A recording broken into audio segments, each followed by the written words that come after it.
നമസ്കാരം, കൊട്ടാരക്കര മീഡിയയിലേക്ക് സ്വാഗതം.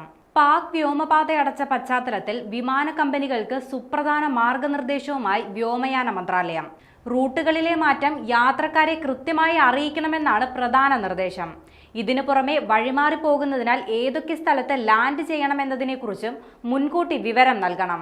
യാത്രക്കാർക്ക് വൈദ്യസഹായം ഉറപ്പുവരുത്തണമെന്നും മതിയായ ആഹാരവും വെള്ളവും കരുതണമെന്നും മന്ത്രാലയം നിർദ്ദേശിച്ചു.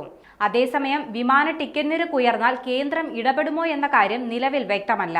വ്യോമപാത അടച്ച സാഹചര്യത്തിൽ റൂട്ട് മാറ്റുമ്പോൾ അധിക ഇന്ധന ചെലവിന്റെ പേരിൽ അന്താരാഷ്ട്ര യാത്രയിൽ ടിക്കറ്റ് നിരക്ക് ഉയർത്താൻ സാധ്യതയുണ്ട്. ഇന്ന് രാവിലെയാണ് വിശദമായ മാർഗനിർദ്ദേശം കേന്ദ്ര വ്യോമയാന മന്ത്രാലയം പുറത്തിറക്കിയത്.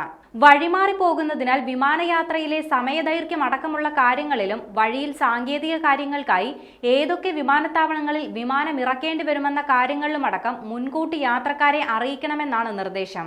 പുതിയ റൂട്ടിലൂടെ എത്ര സമയത്തിനുള്ളിൽ ലക്ഷ്യസ്ഥാനത്ത് എത്തുമെന്ന കാര്യവും യാത്രക്കാരെ അറിയിക്കണം. മെഡിക്കൽ കിറ്റുകളടക്കം ആവശ്യത്തിന് കരുതണം.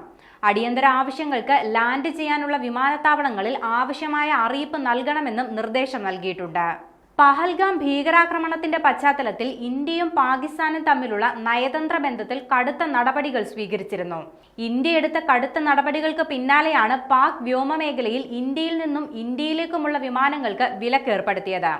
ഇതേ തുടർന്ന് രാജ്യാന്തര വിമാന സർവീസുകളടക്കം വഴിതിരിച്ചാണ് പോകുന്നത്.